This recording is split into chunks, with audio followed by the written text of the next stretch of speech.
What were the traps for an actress in those days? Because a lot of people went under, and well, I think they went tragically. under. I was a girl named, I played in a thing called The Warrior's Husband, and I made a big hit. On Broadway? Yes. And the play itself was so-so, and it was bad times, 32. And I had had a lot of movie offers, because I was lucky enough to photograph quite well. And in the big pond that I told you I was kicked out of, my pictures came to New York with the big pond. And I had been playing a leading part so that I was seen by all the New York producers who saw shows in, and a lot of the heads of the movie companies here who saw shows in Great Neck. And I played it one night, was bounced. But so I had the attention of a lot of important people. You mean photographs of you came to New York? Photographs of me came to New York. Yeah. And they were charming. I'll send you some. They were hilarious, but they were okay, you know. Okay. Before we go on, who was it who referred to your cheekbones as the greatest calcium deposits this side of Dover? Don't tell me I'm telling you that for the first time. I never heard it.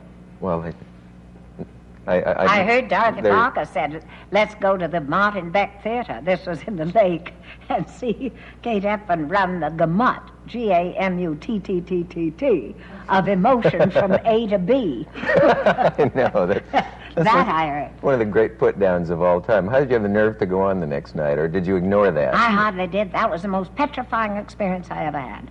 Now, that was interesting, because I had done 4 pictures in 1 year in Hollywood. And they said, Duza Bernhardt, this wonderful, beautiful young thing who's in our midst, you know, and I could do no wrong. I'd won the Academy Award. Right.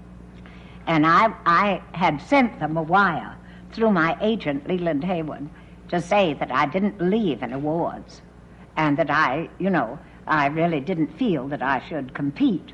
Some pompous, asinine thing, you know.